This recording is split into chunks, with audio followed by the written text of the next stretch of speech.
Depuis des millénaires, l'homme transforme le sol pour cultiver, construire, exploiter. Pendant des siècles, son impact était limité, local. Mais tout change au 19e siècle, avec la révolution industrielle. Les machines, les engrais chimiques, les pesticides. L'agriculture devient industrielle, massive, sans limite. Et le sol commence à encaisser des dégâts, à grande échelle. Regardons l'agriculture intensive, la monoculture, les labours profonds, l'usage massif d'engrais. Résultat, des sols épuisés, sans matière organique, fragiles face à l'érosion.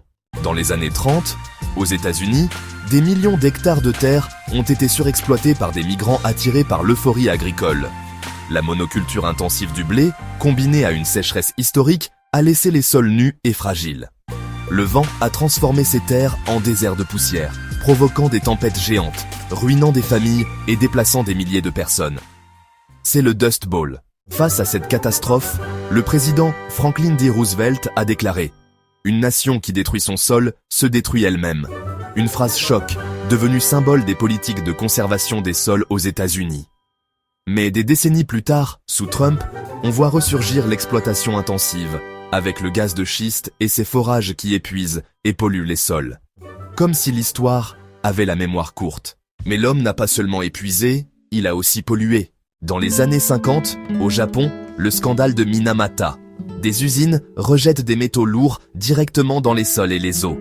Résultat, des terres toxiques, des générations entières contaminées au mercure, des villages abandonnés. Il faudra attendre 1995 pour que le premier ministre japonais, Tomiichi Murayama, présente enfin les excuses officielles de l'État japonais. Et aujourd'hui encore, des scandales éclatent.